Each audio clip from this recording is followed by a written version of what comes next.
All right, seventh grade, here is your bell work for this week. It is on infinitives, verbs, and subjects. All right, seventh grade, with your bell work, we are going to continue with marking whether this sentence starts with a capital letter, whether it ends with punctuation, whether whether it makes sense. We're still labeling our subjects and our verbs, but what we are doing is we are adding what is called an infinitive phrase. An infinitive phrase is the word to followed by a verb, an action. So, like for example, to swim, it's the word to followed by some kind of an action, swim.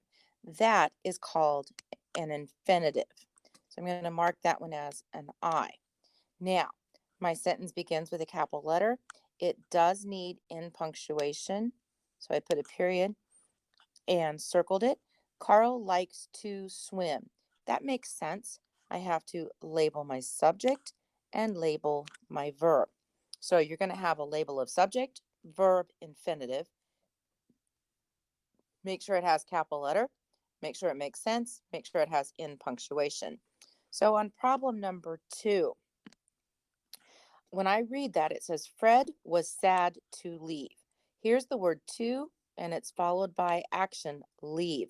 So that becomes my infinitive. It does not begin with a capital letter, so I'm going to change that to a capital F. It has punctuation, and it makes sense. Now, Fred is my subject, and was my verb, so I labeled that. What you are going to do is you are going to finish 3, 4, and 5 on this page. Then make sure you do all of the days of this sheet before you submit it to me through Canvas. I want you to have some fun and good luck.